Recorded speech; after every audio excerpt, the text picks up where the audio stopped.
FIR कर रहे हैं। आप भारत का अतीत हैं, राहुल गांधी ने कहा है। ये बड़ी खबर आप तक साझा कर दे। देखिए, राहुल गांधी का सत्ता पक्ष को लेकर एक बड़ा हमला है। ये मोदी और अमित शाह पर राहुल गांधी ने हमला किया है, तंज कसा है। आप जेनजी को धमका नहीं सकते हैं, ये राहुल गांधी ने कहा है। और देखिए, एक्स के जरिए उन्होंने ट्वीट किया है। ट्वीट के जरिए राहुल गांधी ने कहा है कि आप जेनजी को धमका नहीं सकते, पहले हड्डियां तोड़ी, अब एफआईआर कर रहे हैं।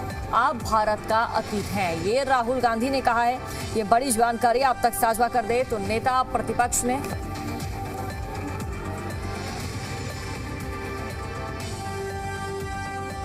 और जरा जानकारी साझा करेंगे। संवाददाता ब्रह्म प्रकाश हमारे साथ लाइव जुड़ चुके हैं। ब्रह्म प्रकाश जी, देखिए, प्रधानमंत्री नरेंद्र मोदी पर राहुल गांधी लगातार निशाना साध रहे हैं, लेकिन इस बीच कहीं ना कहीं संसद की कार्रवाई पर बाधा उत्पन्न होती नजर आ रही है। आज के दिन की बात करें, सेकंड वीक है इस मॉनसून सेशन का, सत्र की कार्रवाई का, और आज भी कहीं ना कहीं ऐसा लग रहा है कि सदन की कार्रवाई आज भी हंगामे की भेंट चढ़ेगी। बिल्कुल बिल्कुल। देखिए, 11 बजे से लोकसभा की जैसे ही कार्रवाई शुरू हुई, विपक्ष ने सदन के भीतर फिर से जो है छात्रों के खिलाफ जो कार्रवाई हुई वो नारे लगाने शुरू कर दिए। वहीं समाजवादी पार्टी जो है राम मंदिर में चंदा चोरी का मामला उठा रही है, कांग्रेस सांसद भी उठा रहे हैं। तो ये दोनों मुद्दे ही सदन के भीतर गूंजे, हंगामा हुआ, लिहाजा सदन की कार्रवाई 12 बजे तक स्थगित कर दी गई। अब 12 बजे से फिर जब कार्रवाई शुरू होगी तब विपक्ष क्या करता है वो तस्वीरें देखनी होंगी, क्योंकि विपक्ष इस मामले में जवाबदेही की मांग कर रहा है। वहीं आपको बता दें, राहुल गांधी ने जिस तरह चर्चा के दौरान गृह मंत्री अमित शाह पर आरोप लगाए, उसको लेकर सरकार और सत्ता पक्ष हमलावर है। सरकार की तरफ से उसको लेकर राहुल गांधी से माफी की मांग की जा रही है। और कल जो है बीजेपी के सांसद अनुराग ठाकुर ने इसको लेकर एक प्रिविलेज मोशन भी राहुल गांधी के खिलाफ लोकसभा स्पीकर को दिया है और इस मामले में कार्रवाई की मांग की है।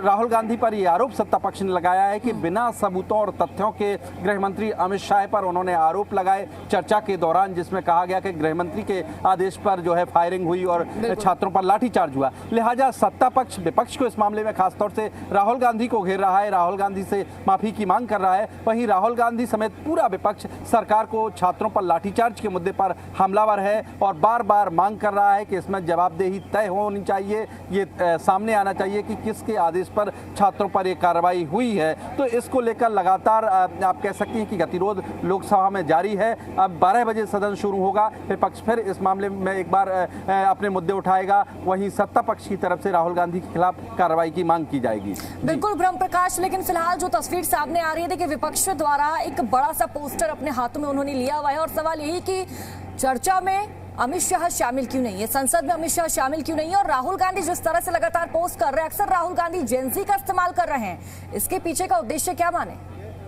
देखिए, इसके पहले भी जब चर्चा चलती रही पेपर लीक से जुड़े बिल पर, तब भी विपक्ष ने मामला उठाया कि गृह मंत्री अमित शाह सदन में मौजूद क्यों नहीं हैं। लेकिन आपको बता दें कि चूंकि जितेंद्र सिंह ने, जो प्रधानमंत्री कार्यालय में राज्य मंत्री हैं, उन्होंने पेपर लीक से जुड़ा बिल पेश किया था। लिहाजा जो बिल पेश करता है जो मंत्री, वही जवाब देता है। और आपने देखा कि लोकसभा में और राज्यसभा में उन्होंने इस मामले पर चर्चा के बाद जवाब भी दिया। लिहाजा गृह मंत्री का सदन में मौजूद होना कोई जरूरी नहीं होता है, लेकिन विपक्ष ने इस मसले को उठाया वो इस वजह से क्योंकि छात्रों पर लाठीचार्ज हुआ था।